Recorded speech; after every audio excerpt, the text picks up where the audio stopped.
Hello everybody! Am I on camera? I hope so. This is your beginner Lindy Hop Class 6 recap. Tonight we kind of reviewed the swing out stuff from last time and y'all did very good at it. And then we learned some spins. I'm not going to say much at all about the swing outs except that the question you all raised was when you were trying to stitch two of them together. So say we swung out from closed and then we were here. You said it was hard to get back to this position.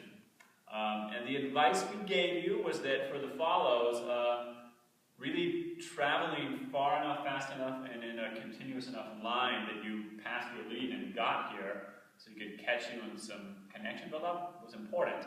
And the way you did that was just really have a good understanding of your footwork. And so the rock step was your right foot back, rock, step, trip, the first part of that triple step, the three. So 1, 2, 3, your right foot needed to come forward a ways. You needed to really establish that you're traveling in that direction. Then after 1, 2, 3, had to be kind of a quick turn, and 4, so that your right foot was still going back behind you on 4. So if I make it really sharp, you have 1, 2, 3, and 4. And then once you can do that, we do want to actually have you be basing how much you turn on staying square to your lead. So it may look more like 1, 2, 3, and 4, where on that 3, 1, 2, 3, you're kind of stepping across your front and turning into and 4. But that gets you scooting. For leads, we said the same thing. If you're leading this, you can't just go 1, 2, 3, and 4 and kind of stay facing that way the whole time. As your follow passes you, 1, 2, 3, you need to be already turning into 3, and 4, swing around and get you both behind you so you're actually facing that way. If you watch us do that together, you get a nice 1, 2, 3, and 4. Jen's still traveling that way, I'm still settling back, but I've done a good job of catching her. Our first move that we learned tonight was the inside turn, and it looked like 1, 2, 3, and 4, 5, 6, 7, and 8. Getting to here was the same. Once we were her, there was a lead component, with sort of the feet and the body, and there was this spin component, the arms. So we had you be here. My weight's on my left, Jen's on her right. We had the follows keep their hand loose, almost dead weight, but just helping them out a little so it goes up and down easy. Leads, we had you rotate your hands, look at the back of your wrist, your watch. We had you bring that across your follow's face some. Then we told you that it's this space here between the two arms that the follow's coming through. And we just move her straight forward so she comes under it. And then really Jen turns so she doesn't get choked by her own arm. She just tries to keep her elbow sort of in front of her. So that was here.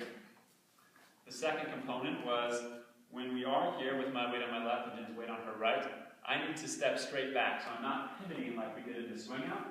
I'm stepping out of her way a little bit, trying to lead her to step straight forward. So we had you practice that. We just put you in this position. We said follows resist, leads actually make her step. You see I have to move my hips back to do that. Then we combine the two into 5, 6, 7, and 8. So I'm getting out of her way, trying to make her take 2 steps forward, letting her arm come up and down. We finish out with a triple step. The other move you learned was a free spin. It looked like this. 1, 2, 3, and 4, 5, 6, 7, and 8. Again, getting to here is the same. Once we're here, my left hand, Jen's right, I just let go. I still have a really firm grip on her back. My goal is to move her 5, 6 into those half turns. So right now, the first one's really a quarter turn. She's facing me. I want her to be facing the camera. 5. And then I want to have done 5 with enough force that if I hold on a little bit longer and kind of pivot my wrist, she rolls off my hand into 6. 5, 6, 7, and 8.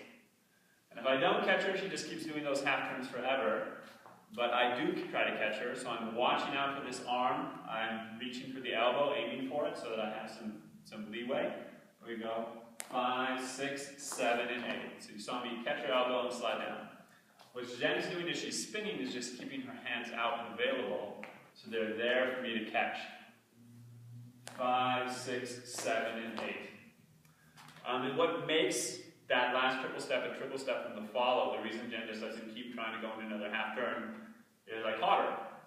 So I stopped her, so I keep her on one side of her body, and anytime we keep you on one side of your body through 2 beats, you triple step. So that's what we learned. Sign up for private lessons, sign up for Midwest Lindy Fest, come see Sherlock with us if we go on Defender 6. They all watch it. I checked. Yeah. Hi.